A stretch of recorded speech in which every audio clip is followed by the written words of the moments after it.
very good morning, everyone.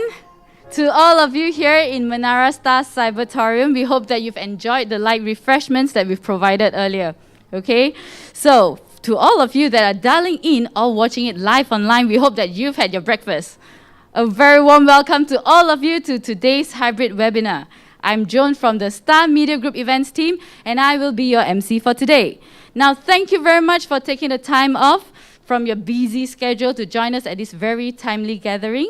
We at Star Media Group are very grateful for Cisco's kind support by coming together to make this hybrid webinar a reality. Now, I know that everyone is eager to hear from our speakers and panelists, but before we get started, we have some very exciting news. All right. We have door gifts for our on-ground attendees here today. So at the end of the session, just fill up the feedback form, show it to our crews out there, and collect your door gift at the exit. Aside from that, we also have Grab vouchers up for grabs. Pun intended. During our Q&A session, just ask away. If your question here in Menara Star or online is selected to be answered, the voucher is yours. But if you are posting your question on our social media page, please don't forget to email us your contact details so that we can reach out to you, okay? All right, before we hear from our very first speakers, just a couple of housekeeping matters. A gentle reminder to our ladies and gentlemen here in Menara Star, please be reminded to adhere to the SOP by KKM and have your masks on at all times, unless you're eating or drinking. Also, please silence your devices throughout the session. Speaking of which, let me check my device. Yep, all silent. Okay, and for all of you online, if you have any question for our panelists, please write them down in the chat box or our social media comment box. If you encounter any difficulty, please chat with the event crews or reach out to us at events@thestar.com.my. We also appreciate your patience and understanding for any technical glitch that might occur during this live hybrid event. All right, let's dive into why we are here today. Now, today we will be discussing about how SMBs can future-proof the hybrid workplace through flexible remote access, secure and seamless collaboration, and secure network. Now, let's kick things off with the opening keynote from our very, very special guest that has over 12 years of experience in strategic planning, business management, and leadership roles across various sectors. Now, previously, she was the Chief Strategy Officer for Cisco ASEAN, where she led the strategy and operations across 6 countries: Singapore, Malaysia, Thailand, Vietnam, Indonesia, and the Philippines. Now, prior to joining Cisco, she was a senior manager in Bain & Company with experience in strategy, performance improvement, customer experience, and frontline as well as sales transformation. She is also a mentor in Teach for Malaysia and Girls for Girls Malaysia. She's passionate about championing women's participation in leadership roles. Without further ado, let's give a round of applause and invite the Managing Director of Cisco System Malaysia, Hana Raja, on stage.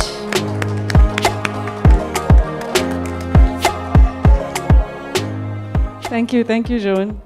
Hi, everyone who's in person and virtually. Thank you for taking your time to listen to us, listen to our thoughts, and we have a really great lineup of panelists for you as well for the day. But firstly, I wanted to open with a bit of perspectives on employees and employers. Employees, we are ready for hybrid work, and a lot of us are living and experiencing it today. But what about employers? Specifically here today, we want to address SMB, but it is, applicable for all companies, and all of us are experiencing it today. So what we see actually is the future is really what we see here on the screen now. We are in reality working from anywhere. We work from home, we work from the office, and we work from anywhere, in a cafe. Sometimes, you park your car on the side and take a con call. Some people take it while driving, though not advisable. But really now is the day where you can do anything, anywhere. It is more and more of an acceptable norm. But it needs a rethink. We went through the 2 years of the pandemic. We had to go through it. We had to live it. It was a change that we all had to do. But now, as we're coming back into the hybrid world, employers need to think about 4 things. One is the employee experience. So how are the employees working? What is the experience from working from home, from the office? Can it be seamless? Can it be secure? And that end-to-end experience is good. What about culture?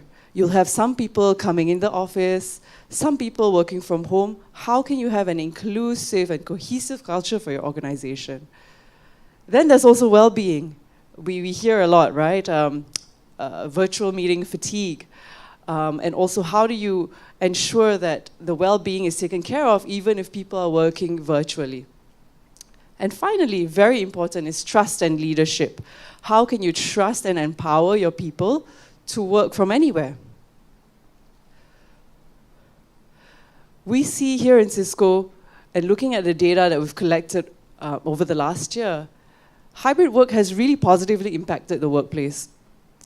So 65% people are likely, less likely to leave to look for a new role because they're able to have flexibility in their work. Over 40% of people have improved relationships with their colleagues due to all this flexibility that we have.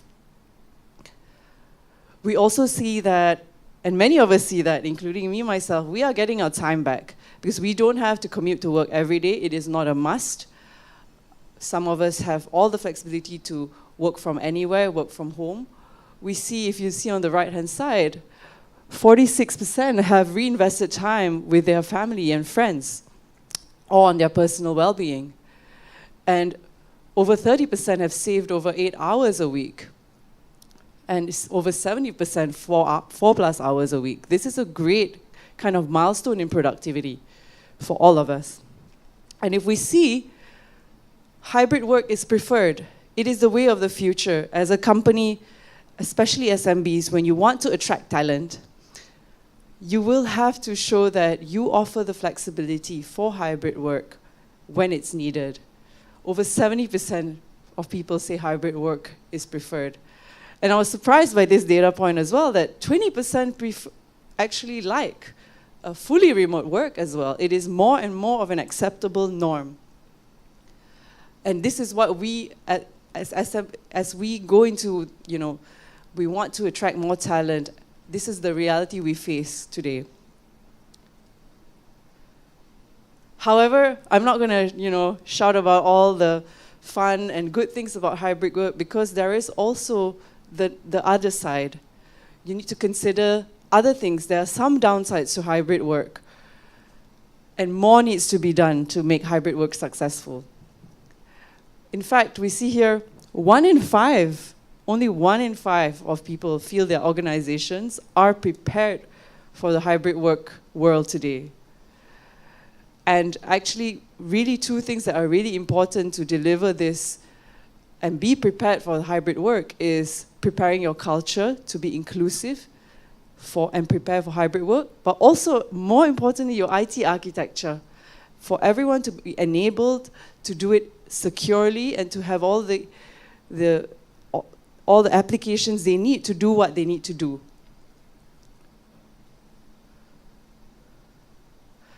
And the next thing that is important is trust. And actually, we see, as I meet kind of the different key leaders across the organizations, different organizations take it differently. There's some people that say, okay, you can only work at home once a week. One big company says to all employees 8 days a month. So there's really a varying degree here. And what's fundamental in all this is the trust that you put in your employees. And the data point shows something really healthy that, almost 70% of people believe that their managers trust them when they work remotely. However, if you see on the next side, more micromanaging. People say, hey, 50% say there's more micromanaging when there's hybrid work. So how do we address this? And also trust of your other colleagues, right? Are they doing what they're supposed to do? So you can see here it's mixed. We need to do something to build that trust and that culture in in your organization to enable this. It's not just you can turn a switch and go to hybrid work. Next is employee engagement. When you are hybrid and you don't have certain days where a lot of your employees are in physically, you do lose that physical personal touch. Here we see 60% feel it will be challenging, or it is challenging, to engage your colleagues and to engage the company overall. And what's more interesting is performance. 60% believe that if you are more working in the office, you will see more career growth. And that is the perception. And to me, that is a very powerful point that we need to address as we move into the hybrid work world. We will need to figure out the kind of policies and the way of working we need to put in place to ensure that this can be the way of the future. And these are the couple of things that actually we've presented this within Cisco as well, where we are moving to hybrid work, and these are all the things, the boxes here, that we need to work on to make hybrid work work. Number one, employee engagement. How do we get, when some are physical, some are virtual, how do we get all the employees engaged and work well as a team? We need to adopt new talent practices. We need to have certain hybrid work protocols. So what is there certain huddles in the morning that you do? Do you have a weekly face-to-face meeting? We need to have all these in place so that hybrid work can work for us all and our employees are all engaged. And finally, I just want to point out, empathy is really important. When you don't see your colleagues very often, how do you make sure you connect with them and have empathy with what they're going through in their day-to-day? So all this is really important as you move forward. But what really is the foundation to build this is truly technology.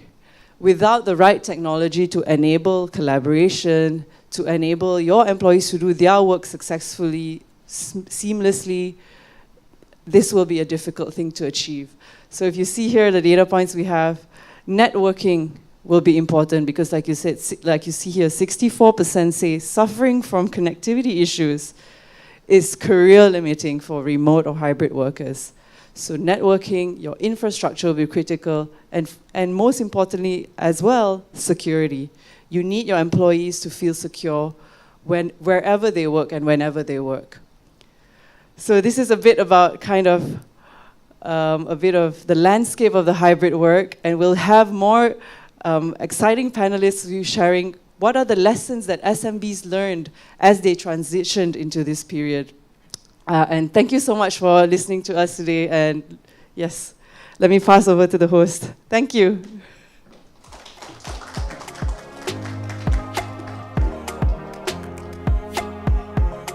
All right. Thank you very much for sharing the insightful ones. I think personally, I've encountered that whole engagement and empathy part of things as well. All right. Now, we have with us the solution specialist from Cisco Systems with his years of networking experience, and would like to bring upon the concept of simplicity, security, and scalability through the Cisco Meraki platform. Let's invite Derek Lau on stage to share about empowering a hybrid workplace. All right. Thank you very much, Joan, and thank you very much, Hannah, for that very, very brief but very concise perspectives into what hybrid work means to a lot of us, whether are you an employee or an employer to a company. And for this wonderful morning that we have here, I believe this setting that we have with the star is also something that is very unique, that it's rather different, because this is actually, I believe, the first time that we have moved away from the traditional webinars that we have into something that is also hybrid. Because when I say that it is hybrid, it is something that we have actually attendees who are in this cybertorium with us, and also attendees who are listening to us through social media, LinkedIn, and everywhere, like what Joan has said earlier. So today, for me, I am actually here to share the perspectives into how technology is the enabler and could empower hybrid work for a lot of us that is in this precarious situation that we are. We have gone through like the pandemic, we have gone through like the endemic, and right now, I believe there is also like certain outbreaks that companies are finding ways to be flexible in accommodating the needs of like employees to work more effectively and be more productive.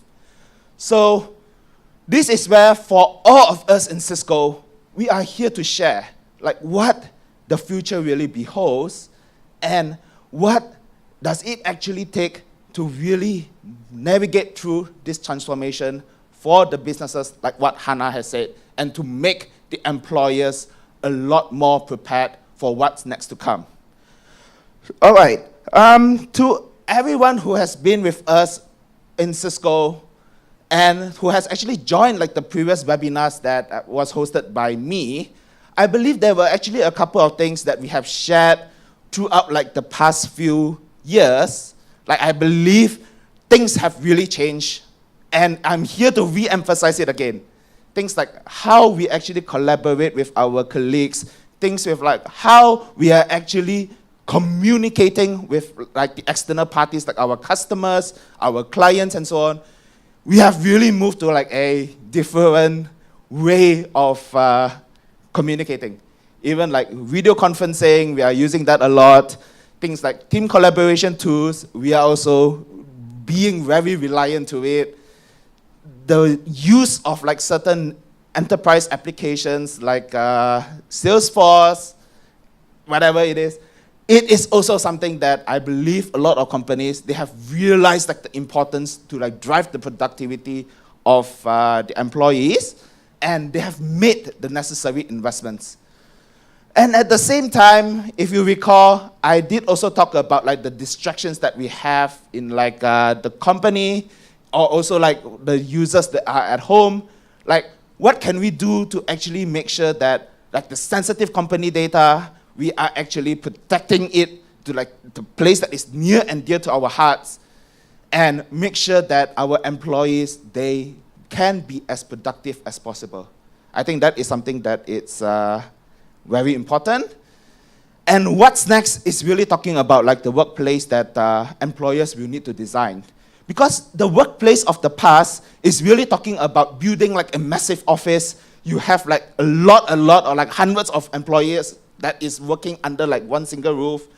Right now, we believe like what Hannah said earlier, the designs will really need to change to accommodate like how you have employees who are working remotely. You have employees who are also working in like selected like satellite offices or like huddle spaces to like collaborate better. And at the same time, because you have employees who are also working remotely or at home and so on, and they still need to collaborate with the teammates in the office, this is where like the video conferencing tools that we have, it's also something that would play an important part to the way you design offices. And more importantly, if you recall, the security landscape has also changed, because you do get a lot of like news of like different attacks that is happening out there. We did talk about like the attack onto like some few pipelines about a year ago. I believe right now, if we hear on things like ransomware, it's also something that is quite prevalent. And more importantly, as more things are actually also connected into the internet, how can we ensure that like it is not the next vector of entry to attack like your networks, or like to obfuscate data, or like obtain data from like the company to leak out into the public internet? I think this is something that to a lot of us, our companies have actually really needed like the perspectives into how to secure this data a lot better, because of like all the regulation that's out there, the PDPA of the world, the GDPR of the world. It's something that is playing a more important part. But sometimes some of all these regulations, it could also impact like the way we design hybrid work. Because what has actually changed is really three things that is like causing a lot of problems to the way we need to design like your strategy to empower hybrid work. Because when we talk about the connectivity piece, how can we ensure the experience is good? When we talk about the security piece, how can we relate back to like the regulations that is out there and to safeguard like the applications, the access to all these things that is in the network? And lastly, when we talk about collaboration, like what Hannah said, how can we actually create like the culture that is inclusive no matter where they are, and make sure that the experience of working, no matter whether are they joining from like a room with a video conferencing system versus like a room that they are actually joining from home or in like a cafe, is something that they can still work and communicate productively with like the other attendees in the call. So this webinar is also like a perfect example, because traditionally we are used to doing all these presentations and all these discussions that I believe the panelists will be having later in a face-to-face manner, and like people who are unable to attend physically, they might not be able to join into like the discussions that we have. But this is the perfect avenue to showcase like what we can actually do. And more importantly, how can we transition from being just supporting hybrid work, which I believe a lot of us, if you were to ask like the IT administrators out there, they are trying to do it in the past, into something that you can actually empower your users to work more effectively from wherever they are, regardless whether are they in the office, at home, or anywhere, like what we are sharing from our strategy. This is something that is very pivotal, because when we talk about like how Cisco is designing it, I believe a lot of enterprises out there, when they ask us like, hey, Cisco, what is actually about like this whole fuss about hybrid work? If you ask us, like the strategy that we have is really encompassing a few things that you can see in the slides here, where we are talking about, hey, ensuring like the security, ensuring like the internet access is secure, ensuring that like they can actually collaborate better, and more importantly, because the bread and butter of Cisco is still on networking, how can we build the foundation from like a networking layer? And a lot of businesses out there, they might be asking, like, Derek or Cisco, this is something that you are sharing, it sounds great to me, but how can we actually adopt it on a step-by-step level, or on something that is easier? Because as all of us know it, Cisco, we tend to also sell to enterprises, but what we are actually doing a lot more these days is really concising down, like making our product range into something that is more simpler, into something that is a little bit easier to adapt and more acceptable to the general market out there, to the SMBs, the SMEs of the world, and making sure that, like, hey, we can actually adopt it into something that is as simple through like a few things that there is, and not go through like the whole solution range that Cisco have from like over 1,000 products that is in our catalog. So for today's session, we are really going to focus on just a couple of things into like what our perspectives are from like the networking from the Meraki point of view, which is like the seamless cloud managed networking that we have. And we are also going to talk about how, for security, we are actually able to create like the level of confidence and like the security that I talk about, to make sure your employees can stay secure even though wherever they are. And at the same time, ensuring the experience is working fine. I think that is also something that we will focus. But lastly, more importantly, when we talk about the collaboration, how from all of us in Cisco, we can actually make something to be a lot more inclusive to users who are across like different platforms that there is out there, and ensuring the experience is working fine for all. So, how do we start? I think this is like the part that is supposed to be like the $1 million question, because there is so many different ways, or like so many different things that is in the minds of like our IT administrators, of like the CIOs who are also in this room, the IT managers who are attending this webinar from remote. And I would just want to create this perspective, because if you were to ask me, who are the superheroes in your company? If you ask me, like the superhero in every company are really like the folks that are in the IT team, because you guys actually do take care of almost everything, like all the working cogs in the company to get the company running. And I know that a lot of us here, we might not have the luxury to have like, hey, to employ like a few IT administrators just for networking, a few IT administrators just for like the servers and the applications, and a few IT administrators just for like the security portion. This is where we know that everyone carries like a lot of different hats, but what that for all of us in Cisco, we want to make it easier is to simplify the way you manage all of this, and more importantly, to empower the IT administrators to create like the policies or the strategies that will be a lot more aligned to what that is required in making sure everyone's experiences are working fine. So if you ask me, employers are working from remote, I think what they desire more is really on how they can actually get the same experience of working from home and working in the office. They do not want to have like any performance limitations or any things that like I need to sign into all these applications on and on and on. I think this is something that they really do desire. But if you ask me, the employees who are in the office, on the other hand, if they want to, like what Hannah said, they want to make that investment of time to go back to the office worthwhile. Obviously, like the experience of working in the office, it needs to be of the best performance as well, so that they can do their best there. But the challenge that it poses to the IT administrators is, how do I actually manage this different group of people who are working in different places? Oops.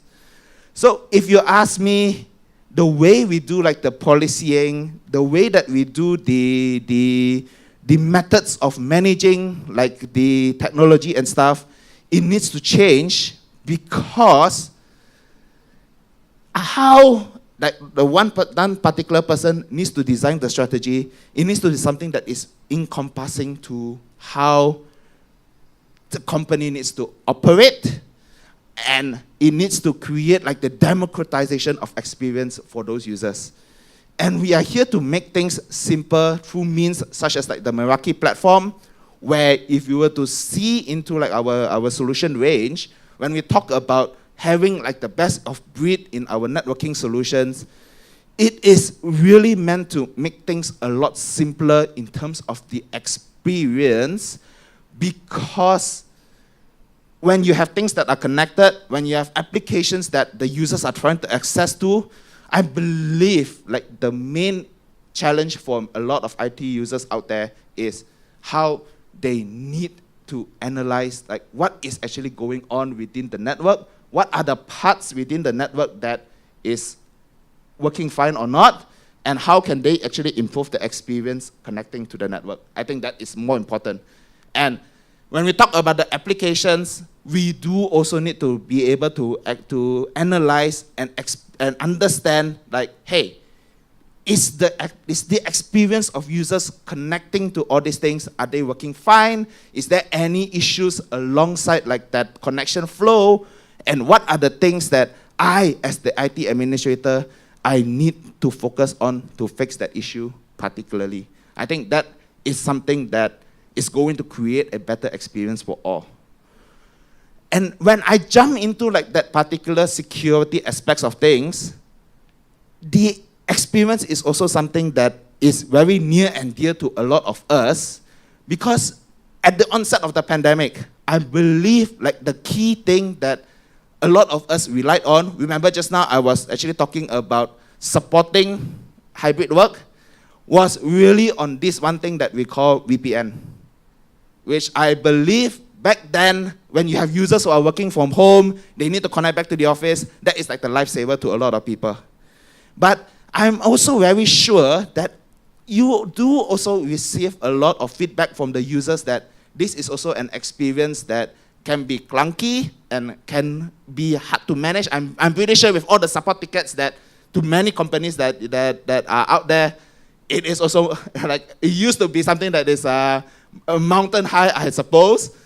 But we are here to share a perspective into what can actually be different to manage like the connectivity to the applications that there is through like a layer in the middle that we are introducing that is called Cisco Umbrella, which is our cloud security solution that could be the broker to create like that secure access layer that we mentioned. And we do also have this solution that's called Cisco Duo, which is like our multi-factor authentication solution that would actually also be that broker or like be the same way to access like the networks through like a two-factor authentication way. Same like how if let's say you are doing things like online banking, you want to make like a fund transfer, a lot of the times you will receive a push notification on your mobile phone app, or you receive an SMS to sign in into like the thing to put like the 6-digit code and make sure that the person is you.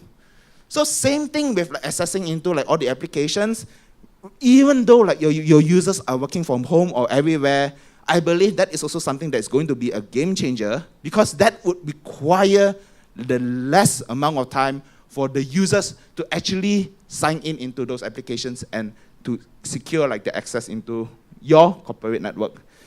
And lastly, when we talk about being the bridge to that applications, obviously I believe cloud is something that it's not new out there to a lot of companies, and a lot of companies, they are also like trying to figure out like, hey, I want to adopt this fluffy thing that's called cloud. What is like the fundamental values that I actually need to build my strategy that is cloud first? Or what are the things that I actually need to do to make sure that my strategy to cloud is foolproof, is something that's easy to use, is something that my company can adopt and I realize like the most experience out of it, or like the best experience out of it. I think this is something that we all have to ask ourselves, what is like the fundamental things that we need to do? So obviously connectivity, if you haven't heard it, is one. Security is the second piece. And third, if you ask me, what would be the main successful point for having the cloud adoption to be the best is making sure your users are able to get like the best experience out of it. If possible, not through VPN, because that is where the main advantage of using the cloud is it's highly available everywhere. All right?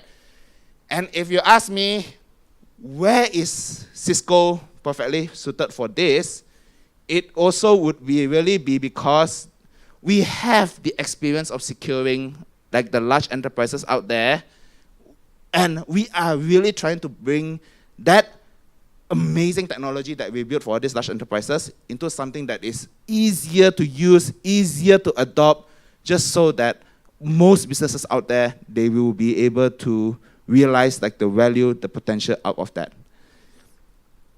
And now, about this thing that's called Umbrella, this is really what it is. It's your first line of defense to make sure that the users who are trying to connect to the applications or like to the internet, there is this protective layer that is above like things like the antivirus or whatever, to ensure that there is something else that is going to make sure that your users are not going to the wrong websites, your users are not going to like websites that are infected with like malware and viruses and so on.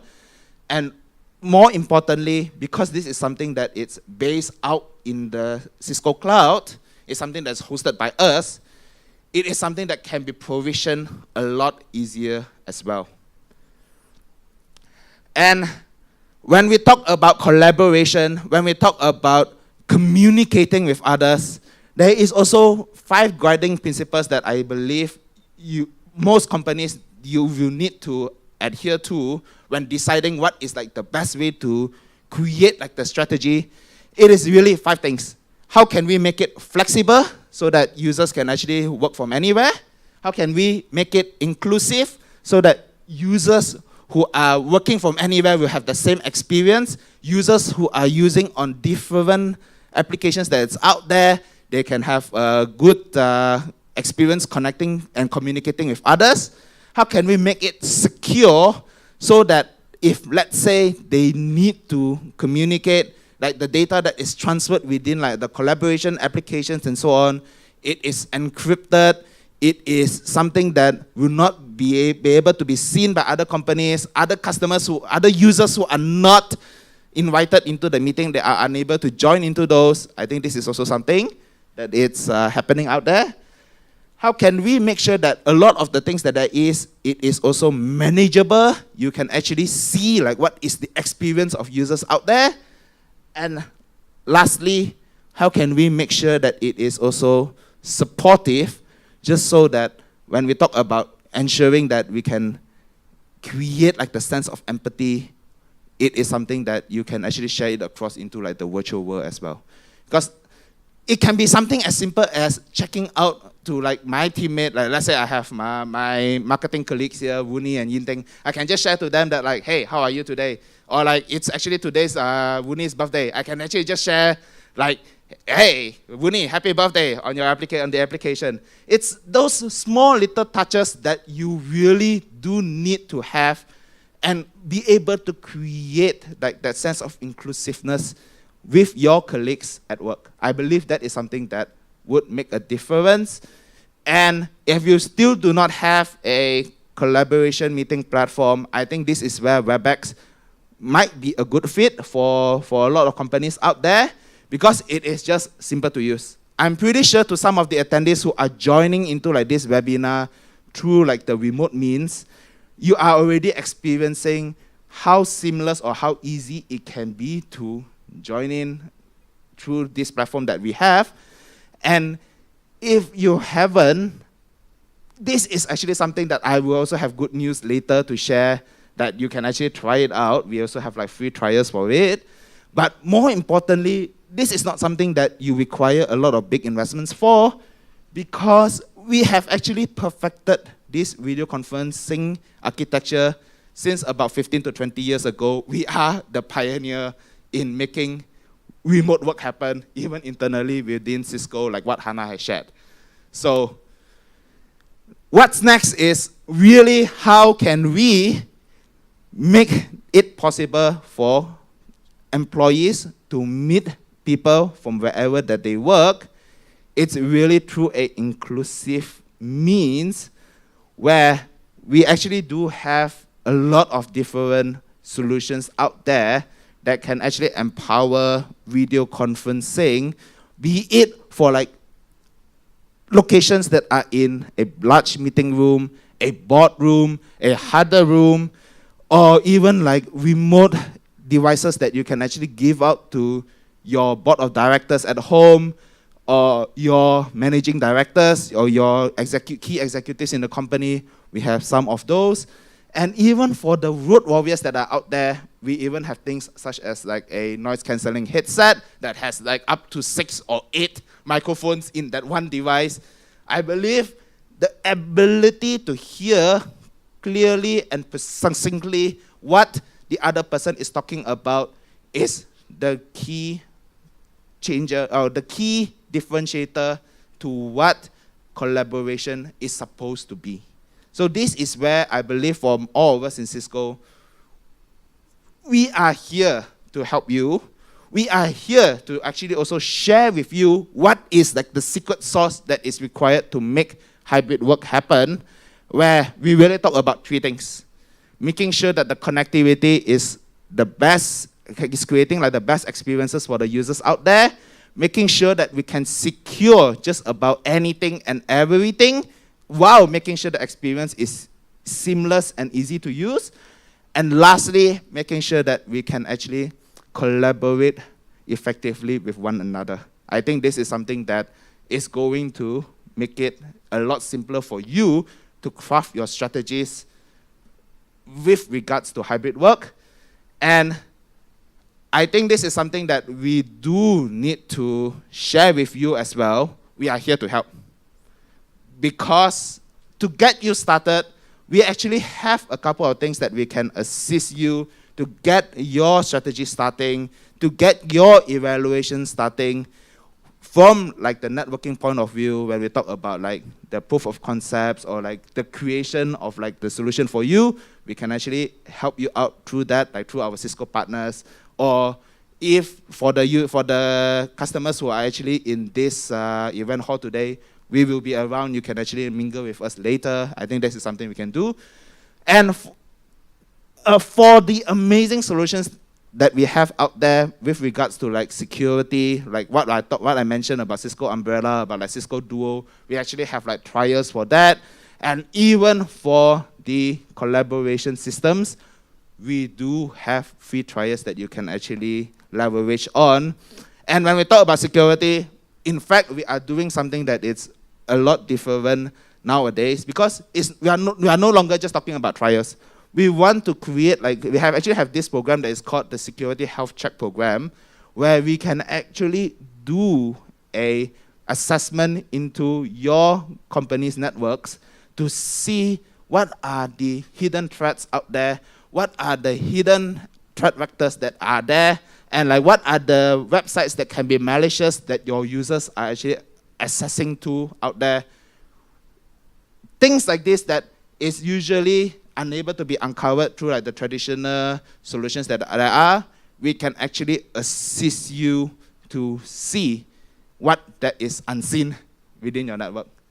And with that, I think this marks the end of my presentation, and I trust that for the panel discussion later, we will actually hear first-hand stories from like the panelists that we have, from the customers that we actually have been working very closely with. They will be able to share their perspectives of what hybrid works means to them in a different perspective.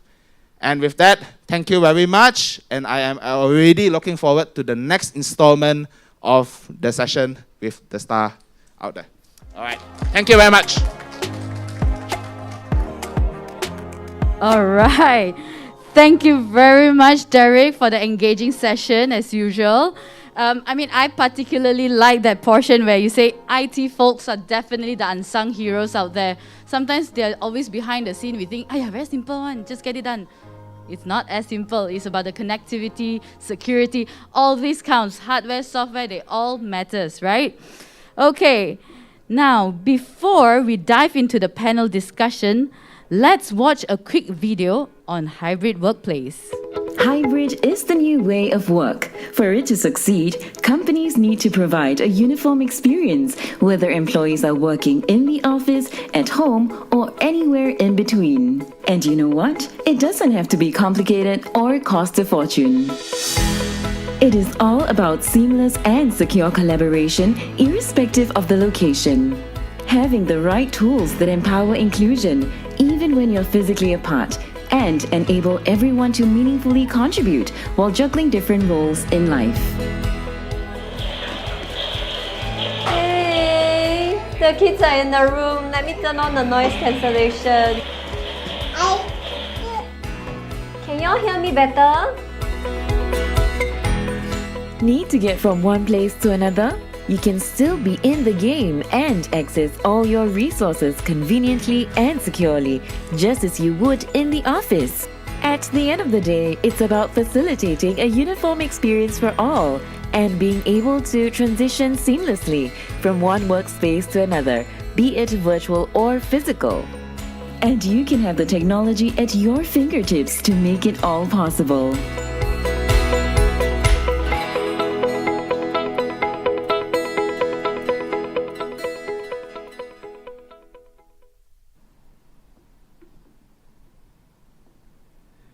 Wow, indeed. Hybrid work model is definitely the new way of work, right? How many of you here can actually relate to the video that you've just watched earlier? A quick show of hands. Quick show of hands. All right. A lot of you guys, right? And if you're online, just type in the comment section as well. Let us know if that's what you feel.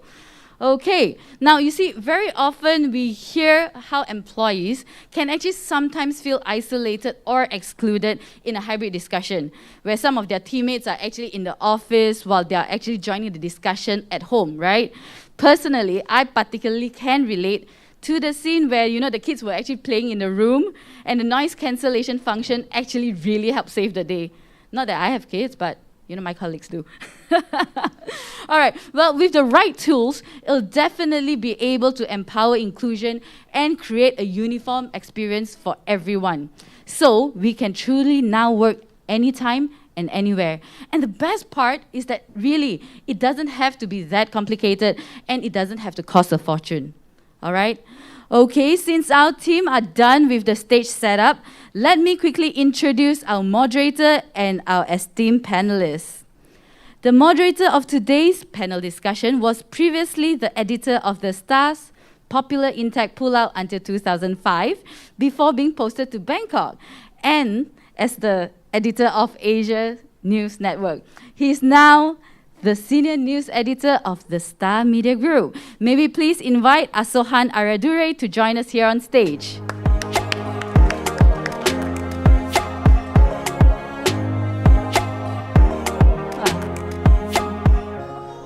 Wave some more. Okay. And the first panelist we have here with us is the Director of Commercial Sales in Cisco and has more than 24 years experience in building strategy planning, has expertise in commercial business, channel partner and distribution business, and service provider as a channel business. Prior to joining Cisco, he worked in DG Telecommunications as the head of enterprise business channel, focused on driving the performance of the overall SME and partners ecosystem. He also held various roles in Microsoft, with experience in distribution sales, software selling, field sales, in recruiting, and activating managed partners ecosystem. Let's invite Lee Chi-kyung up on stage.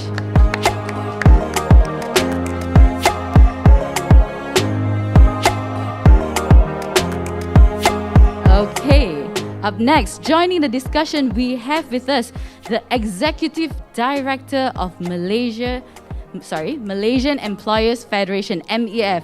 Now, Dato heads the MEF Secretariat and is trusted with the full responsibilities of administering the organization. As MEF is the apex private sector employers organization in Malaysia with more than 6,300 ordinary members and 28 association members, Dato recommends policies to be pursued by MEF to the government in making certain that private sector in Malaysia operates in a more business-friendly environment and ensure the private sector employers remain competitive. We are very honored to have Dato Haji Shamsuddin Bardan here with us today.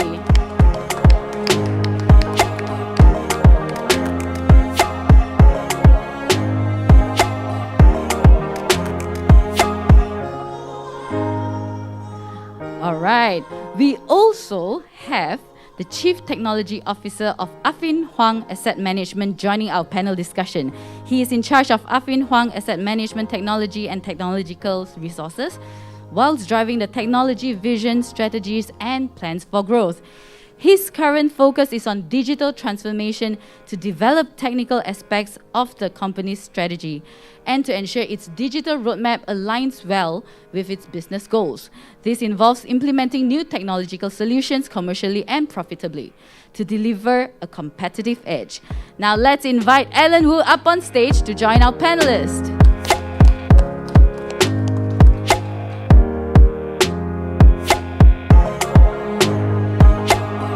Now, our next panelist, although Manwai from Experian is unable to join us due to unforeseen circumstances, but we are truly honored to have the infrastructure service and engineering lead from Experian joining us today.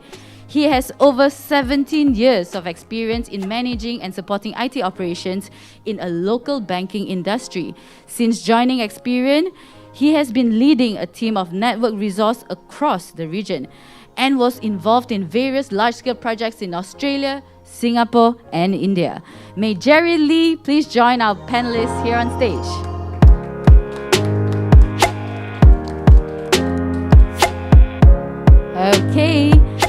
Last but not least, we have the head of technology from Star Media Group Berhad joining us in today's panel discussion. With over 25 years of related experience in the media industry, he is in charge of information technology initiatives and handles the reins of strategy execution for the group. His extensive experience in various information technology areas includes change management, project management, system architect, risk management, service delivery, and IT security. Let's put our hands together for Kevin Singh. Okay. All right. All seated and comfortable? All right. Before I hand over the floor to Asohan, just a gentle reminder that if you have any question for our speakers on your organizational challenges or business concerns, please post it in the chat box or in the comment section if you're dialing in online. Else, for all audiences here on ground, please feel free to raise your hand during the Q&A session. Our crew will actually pass you the microphone over to you. All right? Asohan, are you ready? Yeah? All right, the floor is yours.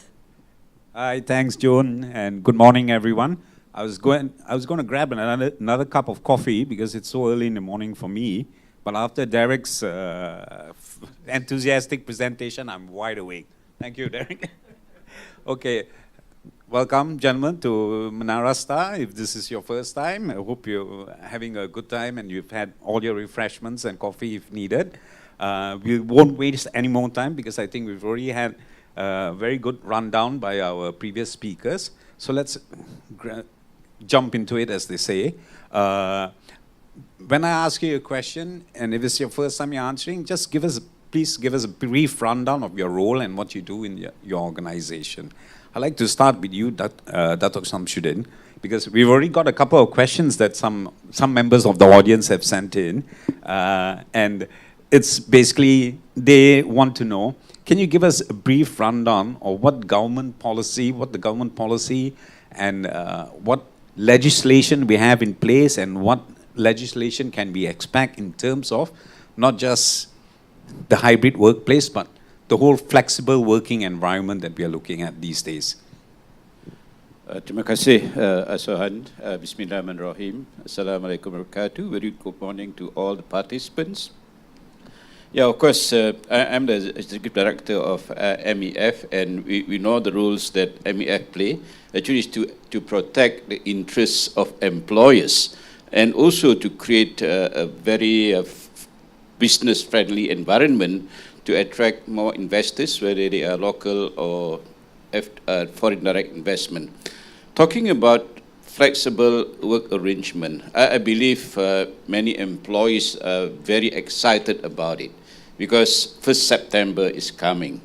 But of course, we in the employer's side, I would say, still very jittery at this moment, because we don't know what is it actually that is going to be implemented by the government as far as flexible work arrangement is concerned. And most of the details will be, of course, be provided for in the regulations about flexible work arrangement, and we have really no clue what is it actually that is going to be contained in the regulation, and we are about 40 days away from 1st September. My main worry will be to say that, okay, look, come 31st August, they are going to gazette the regulation, and you say that you employees implement this by 1st September.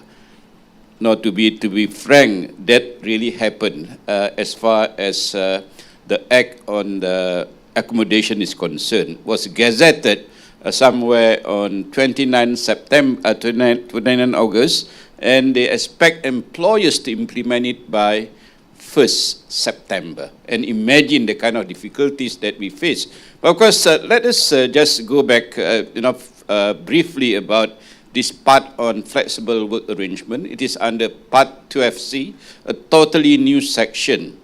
And of course, what the public... Sorry, that would be the Employment Act, is it? Yes, Employment Act, yes. And what the public knows about it is basically to say that as 1st September 2022, employees may apply for flexible work arrangement. And of course, flexible work arrangement is much bigger than just working from home or working from remote places. It is about flexible working hours. It is about flexible working days, flexible working week, thing like that. And of course, what is important is that, if you look at that particular section, the new section, it says that it is subject to the terms and condition of employment. It is also subjected to Part 12 of the Employment Act.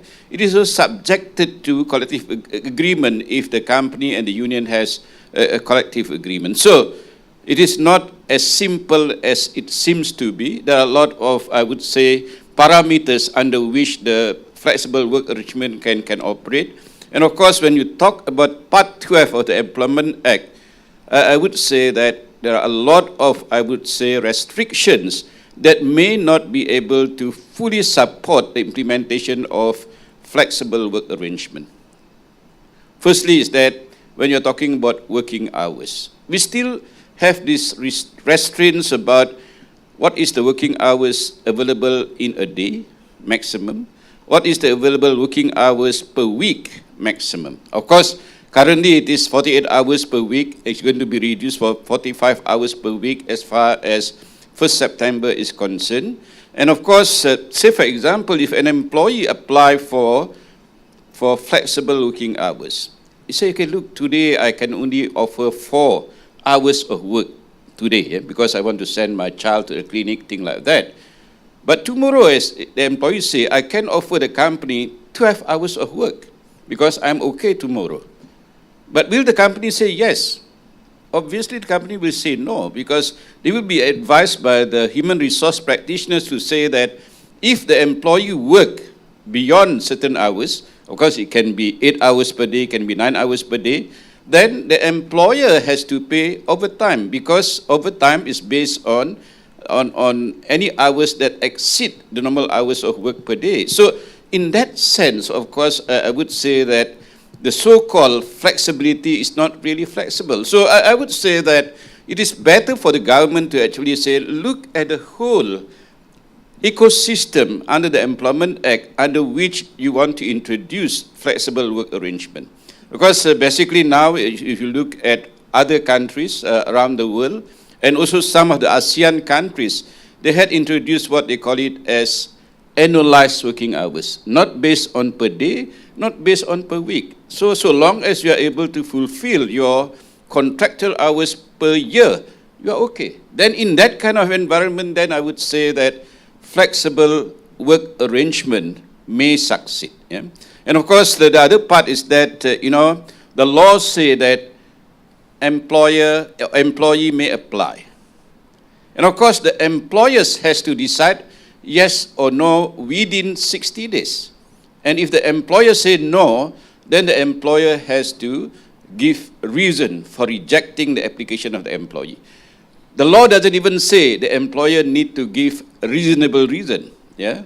So if the employer say, I don't like the way you dress, this is why I reject your application, is it legally wrong? It's not legally wrong. So long as you provide a reason for rejecting the application. But of course, I would say that Malaysian employers are reasonable. They would actually relate to the application and why the employer is not able to agree to that application. But having, say, for example, the kind of logistic problem that company may have. Imagine if you have 1,000 employees, and each of your employees is going to apply individually, and the company has to respond to those kind of application. And you know that from 1st September 2022, all employees are actually covered by the Employment Act.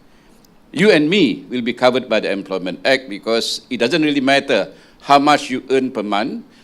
From top to bottom, then you are going to be covered by the Employment Act. And these employees are actually eligible to apply for flexible work arrangement. And it is individual, it's not even a common application. So I would say that that is not a savvy way of doing things, because if at all the company want to actually introduce flexible work arrangement, then it has to be on more like team basis kind of thing rather than based on the individual needs of the employee. But of course, I fully understand from where the government is coming from, because they want to tap the latent labor force. Those people like the housewife, those people who are not able to give full commitment to work, things like that, they would like to have something like flexible work arrangement. Of course, in the long run, if really that happens, it can be good to the country, because then we can actually draw out these untapped resources and allow people to come out and work.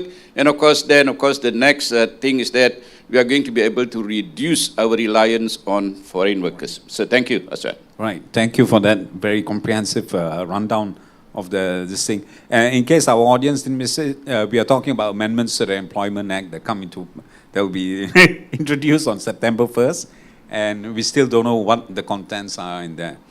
Okay, so now we've given a very great overview of the market and the government policy and all that. Let's go to Cisco itself. Your experience, because you've worked with a lot of companies, small, medium, and businesses, right up to the enterprise level guys. And we want to focus on the SMBs themselves. Now, we've seen across the region and in Malaysia, what has been the take-up rate, adoption of technology in the last 2 years, especially with the pandemic going fully strong and all that. How have companies used technology to reinvent themselves or their work processes? And what do you hope to see more of in the future? Can you just give us a brief rundown? Thanks, Asohan. By the way, my name is CK. I'm from Cisco Malaysia, handling the commercial business with the end customer as well as the channel ecosystem.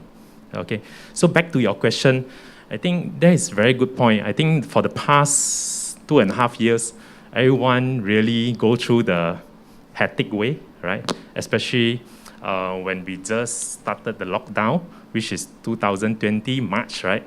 So we as a MNC, basically, we also facing a lot of challenges, right? Okay, because we need to maneuver the globally 75,000 worker, okay?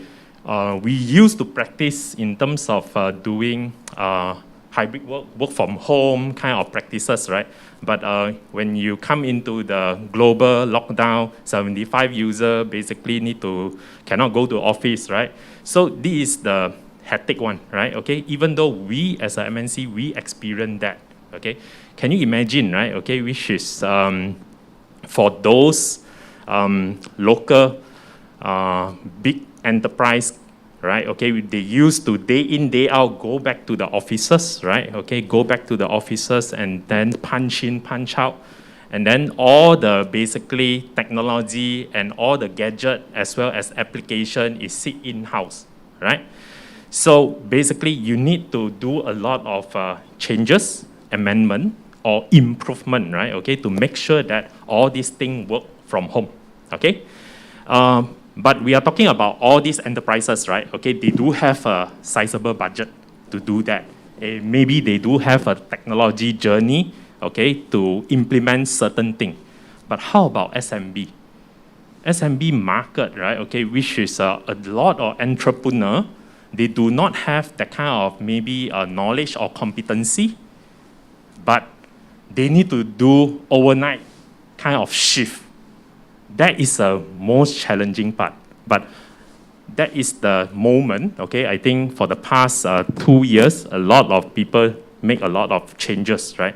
So when I say changes, right, I think we need to think about what is needed, okay? And then what is your objective?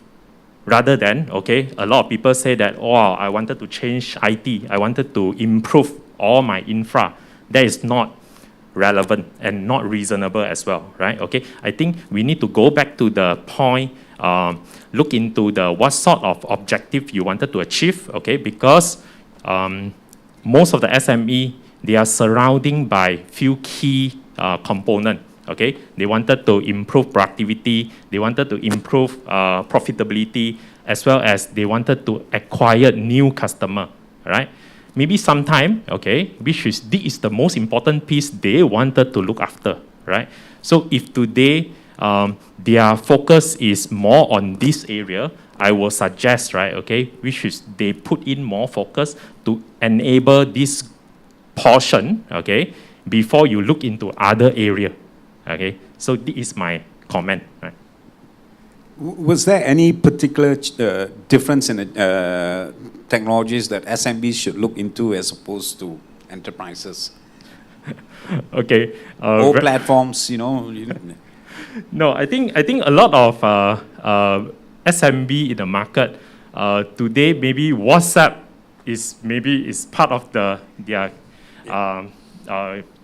go-to, yes, go after kind even for a big organization like the Star. Yes. We are used to that, right? Okay, and then maybe most of the SME enterprises, right? Okay, which is they wanted to leverage on Facebook Live to do the selling. That is also part of it, okay? But what I'm trying to share with everyone, right, okay, there is a lot of solution out there, and there is a lot of solution out there which is suit for your need. You need to base on your need and what is your objective. And then I think most of the enterprises, principal like Cisco, right, okay, we also have the product, not only cater for enterprises, big budget company, okay, we wanted to cater, we wanted to share our technology to SME as well, okay. You can see just now what Derek trying to share with everyone, right. Basically, that is some simplicity, affordable, easy to use kind of solution, okay. It will be able to cater by all the SMEs. Okay, so just to reiterate, define your needs first before you start looking for solutions, because there are just too many out there. Yes, okay. You are right. Right. I'm going to change things up here because we are already getting quite a number of very good questions from some of the members of our virtual audience, and some of them overlap with the questions that we were going to address here anyway.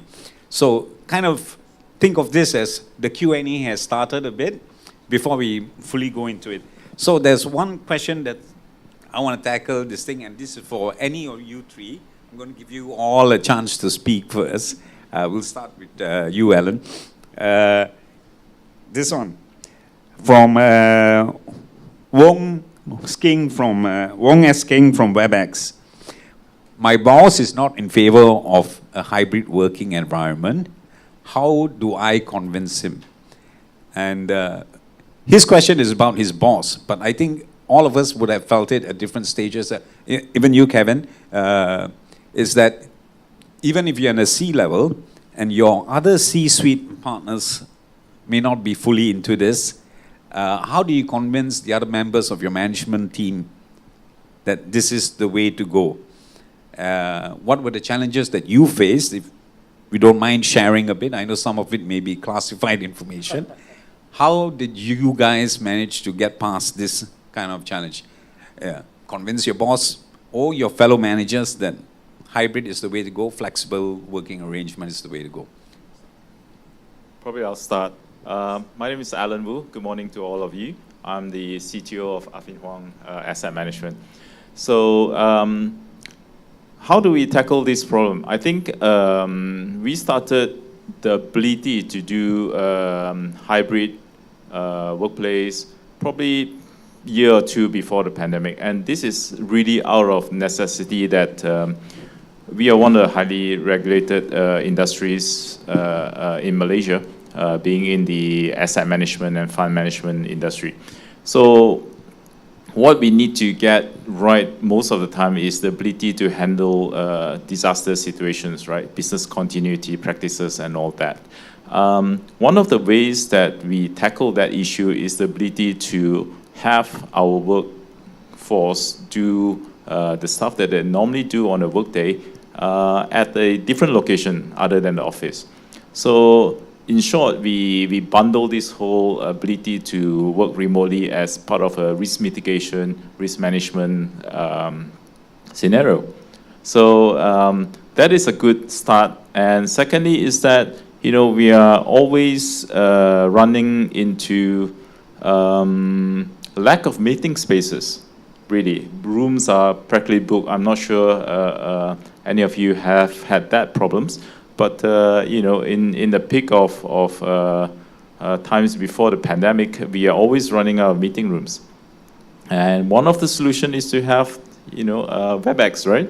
To Cisco people here. So there are many virtual conferencing or video conferencing facilities. And a lot of times, we save costs actually. Don't have to fly down to Singapore, for example, to meet with one of our vendors. We can just do video conference and discuss some of the details. The other part is that also, as part of a growing organization, you would have issues with running out of spaces, right? Cubicles. There's only so many cubicles and floor space that you can rent, and after a while, you don't want to squeeze any more into that floor. And one of the ways to do this is to have rotation, and having rotation enables your workforce to grow without necessarily incurring more rent spaces. Yeah, so property savings is one way to convince your boss, right? That's right, yeah. I grow my team double in size, but I'm still asking the same floor space from you. Yeah. So those are the various ways we look at it. But I agree with Chi Kyong earlier. You have to look into what's your purpose of doing it. And one of the purpose for us is really growth and risk mitigation. Yeah. So you were in a unique position because you were a growth company. You were already growing. So when the pandemic happened, you already had some systems in place. That's and some work processes. Yeah, hi, good morning all. My name is Jerry. I work for Experian Malaysia. So I think for us... Jerry, just a moment, because Experian may not be familiar to many people out there. You're a credit reporting agency, company, amongst other things. Can you just give us a brief rundown of what Experian is? So Experian is a data company. Particularly in Malaysia, we own a credit bureau company called EIS, which is formerly known as Ramsey. But we, as a company, we actually have other businesses as well. So we do business reporting, we do fraud detection system, we do loan origination system and whatnot. Yeah. Okay, thank you. Carry on. Yeah, so back to the question. Yeah, so I think for us as an organization, we are in a situation almost like Alan. We had the infrastructure in place even before the pandemic started. So when the pandemic started, it's just a matter of us making some changes, tweaking the infra to support the remote working habit in a bigger scale, in a large scale. So it's nothing new to us. So, but I think the culture of the people in our organization is important, because I think throughout the pandemic we can see that the HR, our HR is organizing a lot of events like the mental wellness events like an art craft and cooking class, all these events through the online platform. And surprisingly, there were a lot of positive feedbacks and adoption. So I think from there itself, I think the management can realize that actually the online working, remote working is actually a way to go for us. Okay, thank you. Kevin, so Derek called you a superhero. Can you tell us about the challenges? Because like with Alan here, the Star Media Group is a very multifaceted company. I mean, we've got, people think of the newspaper, but we've got portals across different languages. We have radio. We have a whole lot of other businesses, including our events business. And you were in charge of all this. What were your challenges in the early days? And we both know, that some of our colleagues were not too keen on moving towards a very remote-centric workplace. How did you manage to convince them to come on board? Okay, good morning, everyone. My name is Kevin. So I'm head of technology for Star Media Group. Like I think Aswan already gave quite a brief, detailed introduction about my roles. So I think in terms of like challenges, definitely. One of our digital so-called transformation plans actually is to get ready a system that able to actually run remotely. So we actually changed our CMS into a web-based. That actually make it very easy for us, like when the pandemic hits. Yeah, So just to emphasize to our audience, we already started on that before the pandemic. Yes, before the pandemic. So the pandemic came, then we sort of actually able to actually adapt. Of course, it's kind of actually chaos because although we actually have a system that actually are able to actually work remotely, but we still like to actually work in the office because like the news reporter like to actually come back to the office. Although some of them actually like to fast remotely, but that's actually the challenge. But I think probably I want to address the question that how to convince the boss. I think basically you actually, that person needs to actually prove to the boss that actually working remotely actually is productive. Like what my team actually showed me, like because like they actually provide constant reportings. They show that they actually are more productive. Of course, there are many ways that you can do it. Like for example, you can actually have like your daily stand-up to provide updates. Of course, you can actually provide your so-called your delivery. Like, the important thing for a manager or for a head actually is like, how can you actually deliver value to me? Like for example, able to actually address or complete the task. Of course, not all roles are able to work remotely because number one, the first thing question is actually is whether your role able to allow you to actually work remotely effectively or not. Like for example, you can't actually ask a security guard to work remotely. So back to the basic question is actually whether can your role allow you to work remotely or not. Then secondly, prove to your boss that you're able to deliver better results, more values. Because just like what Hannah actually showed, the number of time that you actually save in commuting daily is actually a lot. Especially now the traffic are actually getting back to the so-called pre-pandemic area. Okay. Yeah, thank you. Dato, can you, because all these are tech guys, so they go speak in terms of technology and putting the systems in place. But you've had your experience with a lot, thousands of employers who have given you feedback.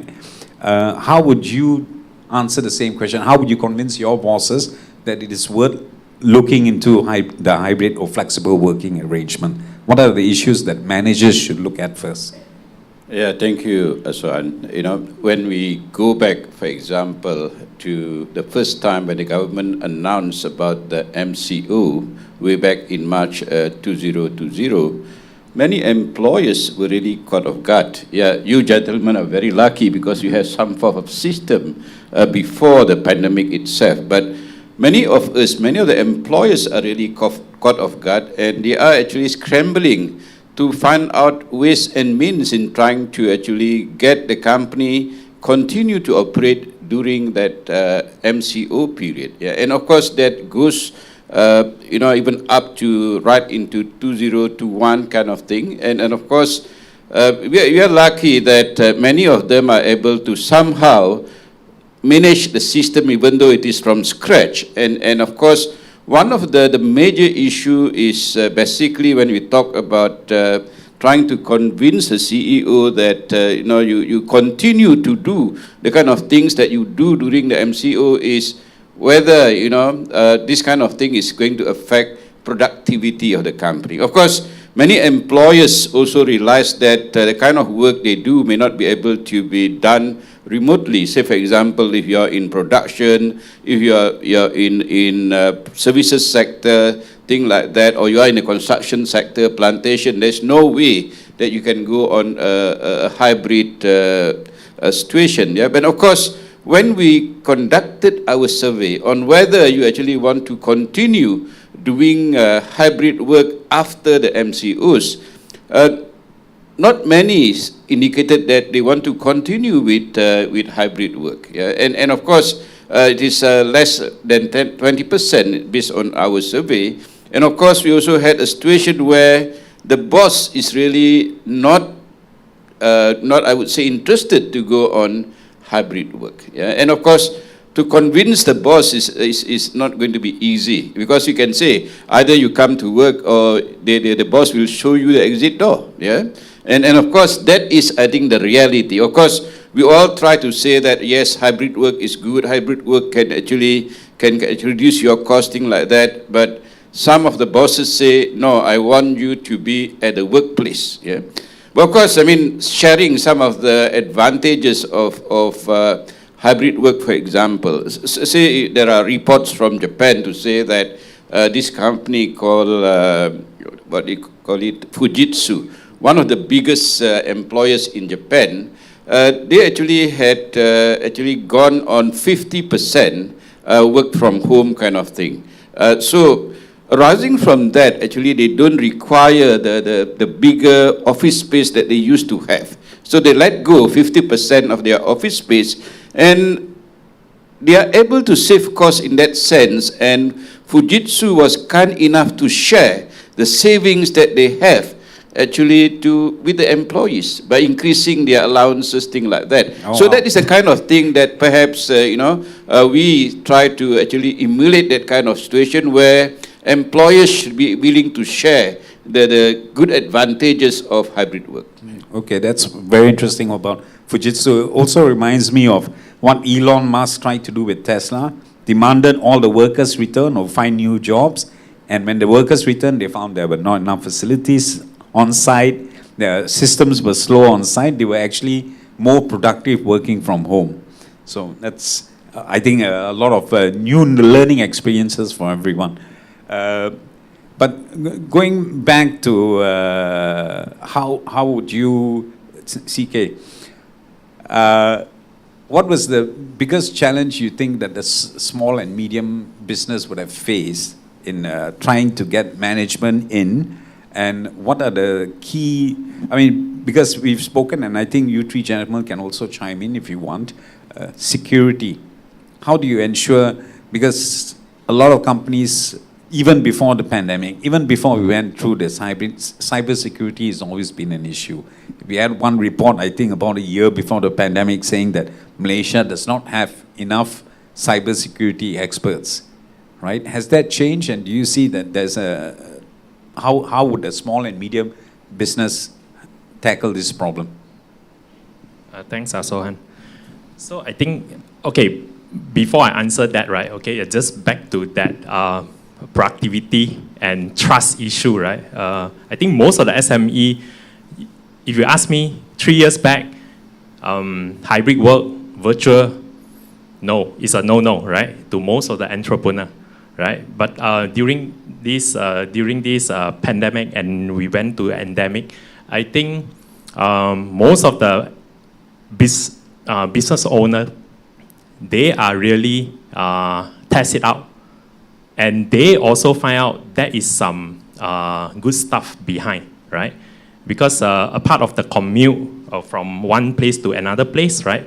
But the most important thing, I think they realize that even though the employee physically in the office, they are not so proactive, okay? So because they might hang around in the pantry, okay? People say hi, bye, kind of stuff, right? We're going to take a lot of times, right? So I think that is reality, okay? But if you really at home, nobody really kacau you, right? Nobody really come and say hello, all those things, you tend to have more proactive, right? But all these things is back to the experience as well as the empowerment and trust, right? So that is really important. But I just wanted to share with all the SME entrepreneur out there, please try. You never try, never know, right? Okay, because otherwise you are going to stuck there. Okay, back to the question on the security portion, right? I think that issue never ends. You like it or not, right? As long as there is something connected to internet, I think the security is a concern. Okay, so I think most of the enterprises or SME, they are trying their best, right? Okay, to work around, and there is a lot of ways, right? In terms of the competency or the IT resources out there, yes, we are capable. I can tell you, in Malaysia, we are more than capable. The reason is like all the university, colleges, right? Basically now, cybersecurity is one of the key topic, as well as we do need a lot of so-called resources in this expertise area, right? And just back to the what is SME going to look after, right? I think just go to the very basic thing, right? Okay. But today, a lot of SMB, they are tend to protect their endpoint. Okay. I think there is always of doing that, right? Okay, because all these endpoint basically connected back to the internet, and I think we need to really look into from the really DNS level rather than endpoint. Okay, so I think a lot of product out there will be able to provide that kind of so-called software as a service, right? As part of their offering to all the SME, okay? So just be mindful. It's not that only big enterprises will be able to have that kind of luxury to enjoy all this benefit, okay? SME also do have some solution which is suitable. Okay, thank you. Alan, you put your microphone up to your phone. Okay, that was just a gesture. I thought you were going to ask a question. Okay, David from maybe I just add on a little bit from what CK sure. add on. I think for SME, a few very practical things that you can do is actually, because let's say, for example, most of you are actually using like those software as services solutions. Most of that actually come with two-factor authentications. Turn that on. Actually, that's actually is a very, very important, because a lot of like phishing. Kevin, can you speak a bit louder or put this thing a bit muffled? Yeah. Sorry. So in terms of like two-factor authentication, it's actually very important for you to actually protect you, especially like if someone actually trying to actually phish your login or what. And second thing is actually on the education. It's actually very important to educate your employee like what they should do, what to do and don'ts. Because most of the biggest point actually is from the human, because social hacking actually is the most successful rate for you to actually hack you. Like for example, the recent thing that happened on the APK things, those are actually is considered social hacking, but actually it's another level because it's a bit more sophisticated. Okay, so thanks. I have another perspective on this security, right? So we've talked about protecting your endpoints, protecting your whole domain. I think the other thing that we often do not see is the theft by employees or maybe even bad actors in the organization on-prem, right? On premises. So when you talk about data security, I have this counterintuitive challenge to you guys. You know, is it safer to store my data on cloud, or is it safer to store it on-prem? So you have to make that decision. Is data on-prem safer, or is data on cloud through a, let's say, Microsoft 365? You know, your documents are stored on cloud. Is that safer than documents that's stored on the employee's notebook when they bring home, lost in an accident in the car, stolen from the car? So that's another perspective, and that's something that you might need to build into the whole your security framework, so to speak. Okay, thanks. Now, going in this, Dato' Shamsuddin, I think perhaps we can start off with you first. So David from WebEx has a question. Even if employees and employers are fully on board with remote working and a flexible working arrangement, internet bandwidth across the country, the consistency is an issue. So how would you tackle that? And CK, after Dato' Shamsuddin, I'd like to hear from you on this as well. I think really the bandwidth and connectivity is a challenge, especially if you're at home and during weekends, during public holidays. It's very, very hard for you to connect. You may be subscribing to 300 Mbps, but if you check back, actually yours is only about half of that, and you are paying it very expensively for that. And of course, I would say the government is taking, I would say, good initiative on this, because they had rolled out the 5G, and hopefully, I would say that the interest of the public will be taken into consideration when they really make this 5G fully available to the public. And of course, important thing is that I think the providers need to really be honest with themselves. If the subscriber subscribe for 300, then they should be delivered with a 300 capacity. And that, I think, is critical. Don't shortchange the customers. Yeah? Yeah, thank you. CK, how would you, from a more technology perspective, how would you take these inconsistencies in bandwidth and connectivity, how do you protect your employees from that? No, actually, for the bandwidth issue, right? Okay, I think everyone faced the same challenge, right? Okay, during the pandemic, I think one thing people miss out is like, although the service provider give you like what Dato said, right, is 300 Mbps, right?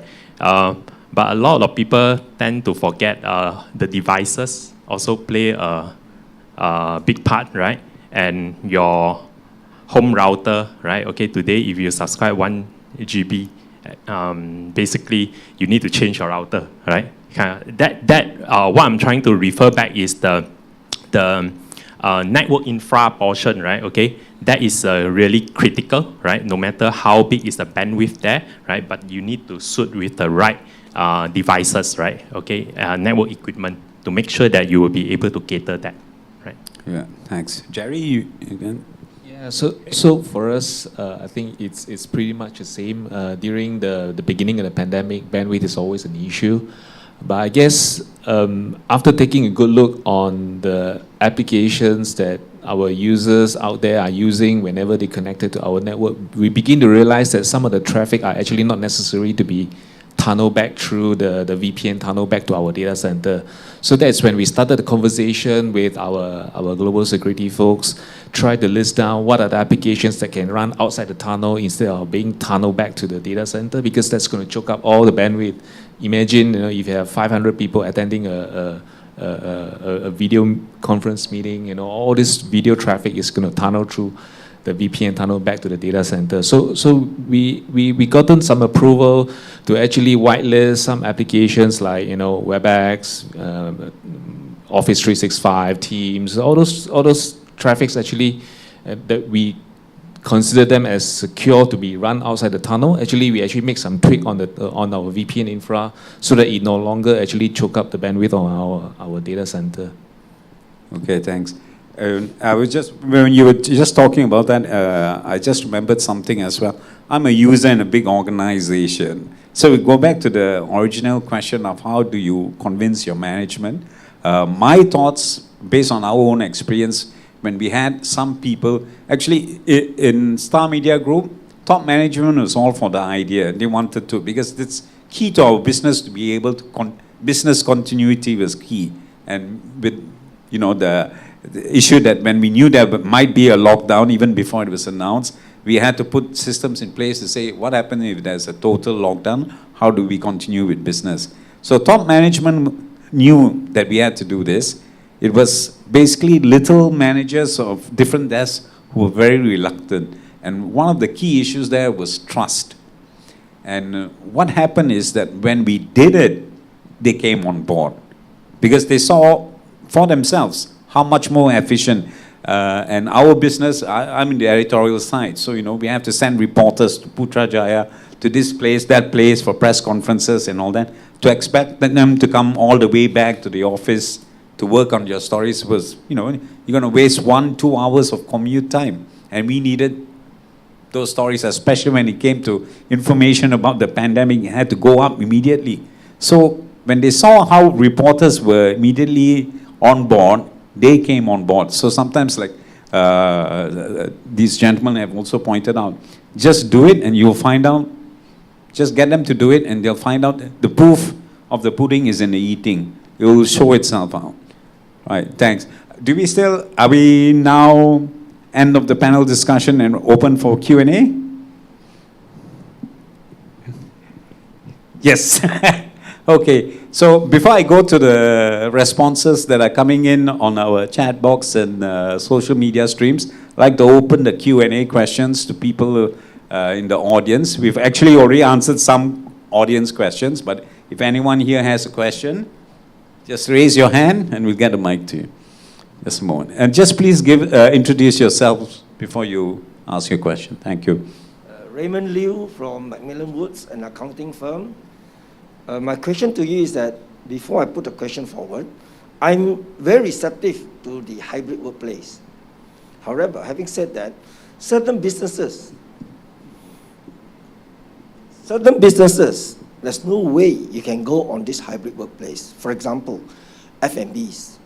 They need physical waiter, waitresses, and managers, and so on. How then can you go on this hybrid workplace? It's almost impossible. From us, as an accounting firm globally, we have to meet very often to discuss on issues. Over Zoom is very difficult because you need the physical presence of the other individual, and as a team. We have tried Zoom, we have tried webinar and so forth, but it's not effective. Not because it's not working, it's not efficient. And people who work from home, very often and not, they will go back to the kampong, and they do not have that so-called Wi-Fi remote access. And that's another problem we're facing. And very often and not, we were supposed to start at 9, and they don't log in until 11. How do you account for that? So even meeting with clients, there need to be physical meeting. And the clients want to feel your presence, you feel your thoughts. And very often and not, they also ask the question of confidentiality. When you go over the internet, what if someone got hold of the information? Whereas when I physically talk to you, it's only between you and me. And now the government is proposing further a 4-day work week. How are we going to cope in a dying economy? Well, now we are in an endemic environment, but with so many viruses surfacing, where do we stand as employers? And Dato just mentioned earlier, subject to the employer's approval. If all employers keep rejecting their employees from working from home, then we are going to have a problems. They're going to report us to the authority and say, why are you not allowing, you have rejecting all the employees? And don't forget about computers. With this so-called remote access, what width? Sorry? Bandwidth. Then we have to keep continuously upgrading our bandwidth. And that's going to cost the employer more. Not forgetting the lost time. Over to you. Thank you. Thank you. And please answer the 4-day week, please. I think this is for you, Dato'. Yeah, of course, put it this way. We as employers need to retain and also attract talent. Yeah. And what are the kind of things that employees are looking for now? Yes, we can insist that employees must come physically to work, but look at this data. Yeah, this is I think done by the World Bank and by IMF. Yeah, the study indicates that the length of service of employees on average now is about 4.8 years, yeah, 4.8 years. But that is the average. We're talking about all employees. Yeah? But when you talk about the current generation of employees, not my generation, yeah, current generation of employees, the youngsters, their average stay in companies about half of that, 2.4 years. And what are they really looking at? They say that if the company cannot offer flexible work arrangement, they will go and find one and park themselves there. So, yeah, we as employees can insist like employees must come to work physically, but if you keep on losing your staff, then of course there is a cause of concern, because to engage a new staff and to train them to be productive in your company can be very, very expensive. But of course, having said so, there are I think issues that I think we as employers need to collectively go back to the government and say, okay, look, government, you should facilitate employers and employees to go on hybrid work. Yeah. So, for example, if employee now work from home, what kind of facilities do they have? Do they have a proper workstation? And I think most of us don't have. Yeah? Where do we work from home? From the kitchen, from your living room, from your bedroom. But that is not a savvy way of doing things. And I had even suggested to the government to say that government should incentivize employers to assist the employees to set up a proper workstation at home. When I say proper, it's something like, that somewhere in the corner, you don't have to be a real room, but then just a workstation.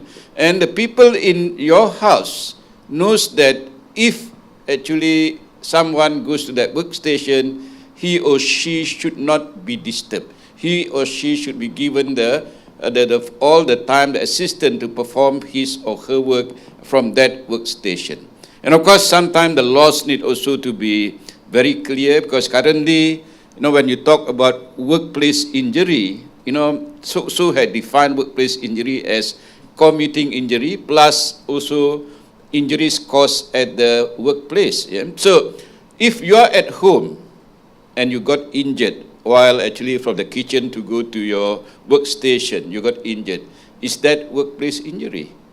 Legally, it may not be. Yeah. So these are, I think, the kind of I would say the environment that I think we need to create so that actually employees are, I would say, prepared and not going to lose any productivity when they actually go and work from somewhere else. Yeah. So thank you. Thanks for your question. I'd like to point out that MEF has actually, because we've covered a lot of issues with MEF, we've run stories and covered some of their points of view. They have actually been giving this kind of feedback to the government, right? That businesses, there are so many different kinds of businesses. Not everyone can work remotely or even in a flexible work arrangement. You brought out a good example, that for some you need to have physical presence. But just like to add one thing about people logging in at 11 a.m. and why, there's the other issue. Even if they are in the office, how do you know they are working, right? It's a matter of trust, right? They can be in front of their PC, and unless you're going to be micromanaging them, even physically, you never know how much work they're getting done. In the end, it's the output that you can measure, right? And that's what a learning experience for a lot of my colleagues here in the Star was. The reporter who maybe didn't respond to a message at 9 a.m. because she was already working on the story, and the boss lost her temper and asked, "Where are you? Why are you not responding to me?" Say, "Here's the story." Because she didn't waste any time. As soon as there was a breaking news, she went for it and filed the story immediately. So those things can happen as well, right? So I'll go back. Maybe I can add on a little bit, right? Okay. Totally agree with you, right? It's not like every single businesses should go with the hybrid work, right? It depends on what sort of vertical and industry you are in. Back to your retail point, right? Okay, which is, I think, retail definitely, you can't excuse, right? But how about the back-end team, right? Okay, which is working on those so-called marketing, sales, all those things. Basically, they will be able to have the opportunity to go with the hybrid work. But back to your point is like, when I say agree, right? Okay, I do have SMB. Basically, they are, HQ is in KL, but they do have a satellite office in different states, right? Currently, what they did is basically they reduce their size, okay, from maybe 3,000 square feet to 1,000 square feet. It's not saying that why they wanted reducing, right? Okay, because they are trying to make all those cubicle, okay, they dismiss all the cubicle, okay, make it more into the hot desking, as well as they build more meeting rooms, okay? So this is to get all these people basically back to the office for the more collaborative way, okay? So they changing their way. It's not saying that totally, yeah, you need to work from home. It's just that maybe from 100% reduced to 60%, or maybe some, they think that 40% is the right percentage, then they will be able to go after. And then back to the point Dato was saying that in terms of the talent, right? Okay, I do have a customer saying that now these days people come and interview. First question they will ask, do you provide hybrid working? Yeah, right? Okay. Same thing happening with us as well. Yeah, so this is something maybe new to everyone, but it's happening, right? So what I'm trying to say that there is a demand, especially young generation, okay, they wanted to work in more flexible way. We like it or not, that is the culture, that is the trend. Thank you. I have something to add to that as well. I think from my own data, running my own team, we found that a flexible hybrid environment actually reduces people taking emergency leaves.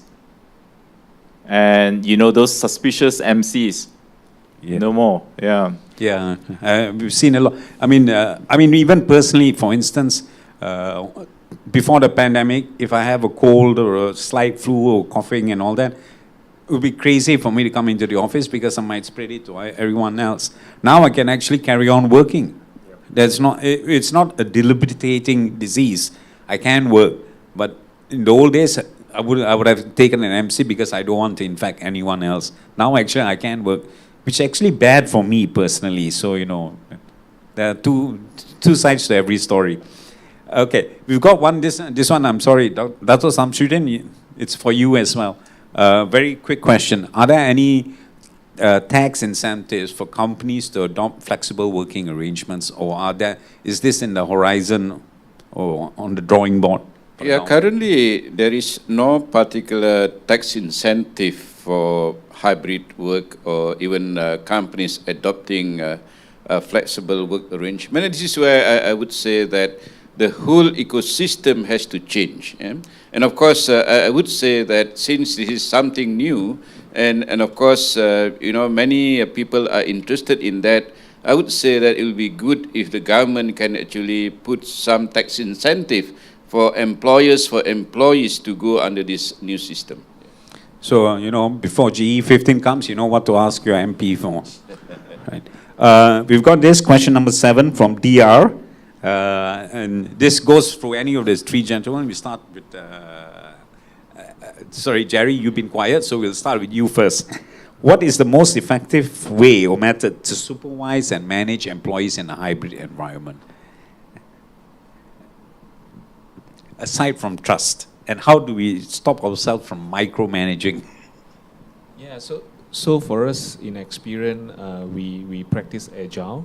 So on a daily basis, or we do have a stand-up call where we go through all the tasks that we need to complete for the week, or whether there's any outstanding that that cannot be catch up and will hence need to be hand over to another resource within the team. So this has been practiced across all our engineering group within the organization. So other than that, I mean, the project milestone is where all the measurement is being tracked, whether we are meeting the targets, whether we are meeting the objective or not. Okay, thank you. Alan? I was going to say I run similar to how Jerry's running. I think probably more interestingly to other than the tech team where you can really track all their tasks, and we do run agile development on our department as well. So other than that, let's say other tasks, right? Salespeople, there are ways for them to. Is this a matter of discipline? Putting up your contacts in CRM and so on, and those are ways that you can actually measure some form of productivity. You can also do it the other way, like CK alluded to, measure by deliverables. So it requires a rethinking. It requires a rethinking of how you want to measure how effective is an employee that's not sitting in office. It doesn't mean that they're not doing work. Yeah, but you need to way to be able to measure that. Of course, this only applies to certain roles where there are deliverables you can measure, yeah. Right? Kevin, would you like to pitch? I actually going to echo what they say, because we're actually in the tech. So most of us actually do run Agile, and actually I think the important thing actually is the daily stand-up and also constant update from the team, so that they keep you in the loop, and also you can actually monitor whether the task actually is it overdue or actually is not updating. So the constant updating and also, like for example, the tracking is actually important. Yeah, I think to add on to that, the project manager also play a very important role, because he's the one that actually gather all the milestone, the progress, and put it on a dashboard, and those are the dashboard that is being presented to the senior management. Okay, thank you. Okay, we got one very interesting question from Muhammad Tahiri. says, how do you get employees to put trust unconditionally on workers? Some of them will tend to get lazy from time to time. Some of them skip hours working and all that. How do you manage this if you have a flexible work arrangement, if you're hybrid, if you're working remotely? How do you approach it in your own company, or is that even an issue? We start with you, Alan. I think it is not a problem that's unique to hybrid environment, right? In any situation, you can have them 100% in the office, and you will still get unproductive employees who seem to be working but has not delivered anything. So let's step back and view this as a discipline issue and how you motivate your employees, whether they are working in office or hybrid or totally remotely. That is really secondary. I think to set the expectation right with the employee, whether they are so if we have a policy that says you have a 50% attendance in the office and the other 50% is working remotely. And I think those expectations will be set at the remote, when you're working remotely, this is when you need to check in, this is what we'll be talking about. So it's a matter of setting the protocols, it's a matter of setting your expectation with the employees. That's more important than saying that, blanketly, remotely is not productive. Okay, thank you. Yeah, I think for us, for me at least, the people and the culture is important, because for as long as we have the right culture, I think the people will definitely be productive, regardless whether he or she is working in the office or actually working remotely from home. Yeah. Yeah, I get what you mean. I think it's actually back to discipline and how actually you monitor. So you actually have to get your manager or immediate supervisor to monitor someone that if you actually feel something actually wrong already, then you actually have to put more effort, maybe even have to go into stance of actually doing micromanage really, because when things are actually getting non-productive and you know that the milestone keep on skipping, something is wrong really. So you have to actually go into the discipline and management really. So you say, is this a bigger challenge for IT managers or HR managers? It's actually the immediate supervisor. It's actually, at one stage, you need to actually bring in the HR because there's so much you can do, and you actually need to know how much you can actually micromanage. And like, for example, if someone actually really go into the so-called non-performance ready, then you probably have to bring HR in to do the performance improvement plan. Okay. I think working remotely, basically, with the tools, really, actually helps with a lot of the data that we are able to monitor. I think previously, if you don't have this remote working, we'll be hard-pressed to find data of actually somebody logging into work. Except for the ones punch in and punch out. Yeah. And those are not representative, Yes. so to speak. Yeah. Dato, you're going to say Yes, something? I just want to add on this. I think that the basic point here is productivity. How do we actually measure productivity, and how do we actually reward employees based on their productivity and performance? And of course, you are talking about the national, big picture. Is basically unfortunate that actually wages grew much faster than productivity growth. Yeah? And of course, we had been tracking this in MEF, and for the last 9 years, actually, wages growth, outstripped the productivity growth by about 17%. So, and if this continue, of course, it's going to be a very, very major problem for Malaysia. And of course, you can see that now Malaysia is no longer the darling of investors, whether it is foreign or local investors. We used to be second in ASEAN, but we are no longer. We are now 6th in terms of economic performance. Vietnam, Indonesia, Philippines had actually overtaken us in that sense. So I would say that it is very important that wherever you work, your reward should be based on productivity and performance. But unfortunately, currently, we are very much on monthly base salary. So long as you're still an employee, every month you get your wages kind of thing. But I would say that the system of pay has to change nationally. And even, I like, say, for example, the situation in Singapore.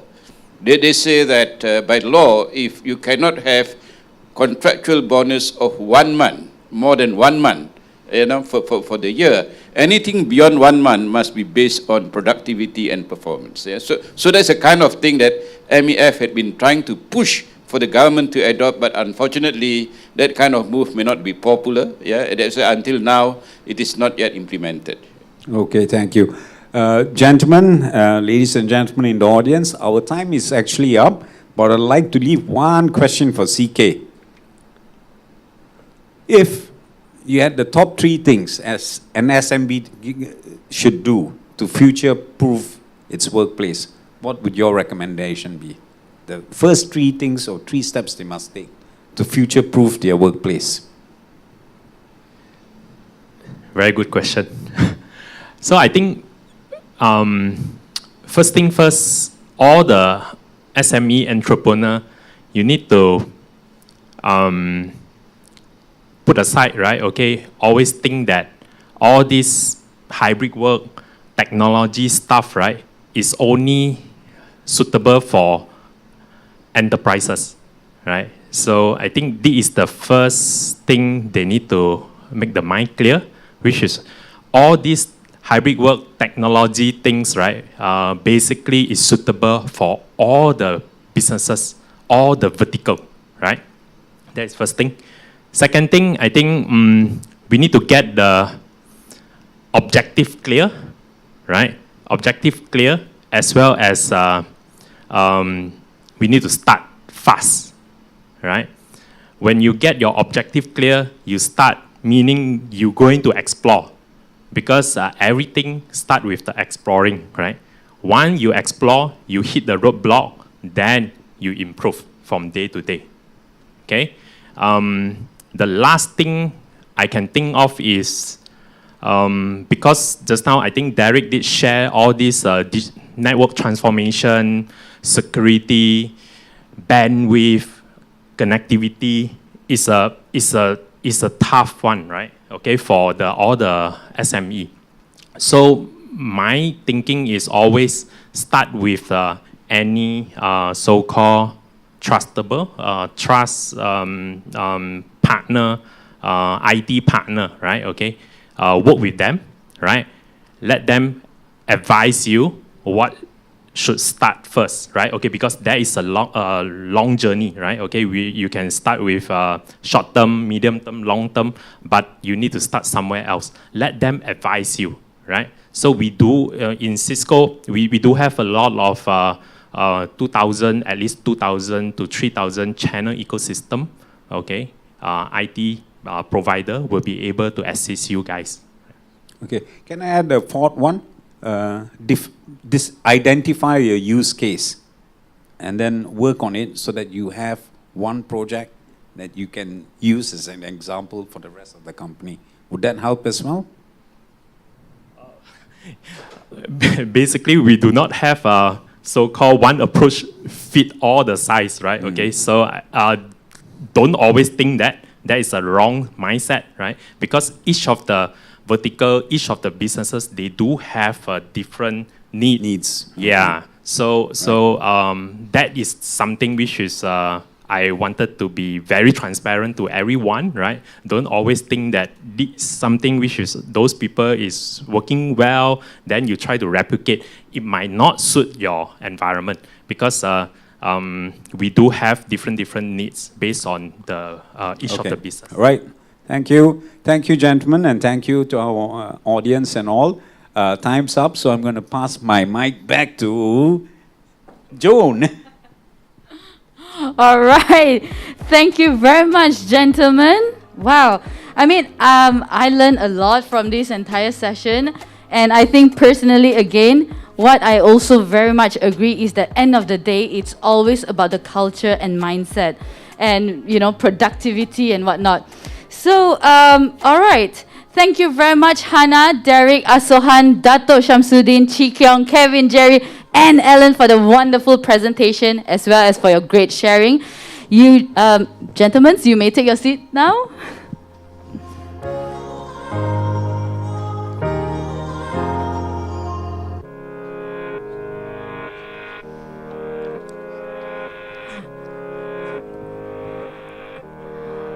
All right, thank you very much to our panelists and our speakers. And most importantly, we would like to thank each and every one of you here for your participation, both on ground as well as online. Our sincere apology if we couldn't go through all of your questions, but we are very grateful for all of your questions as well as your comments.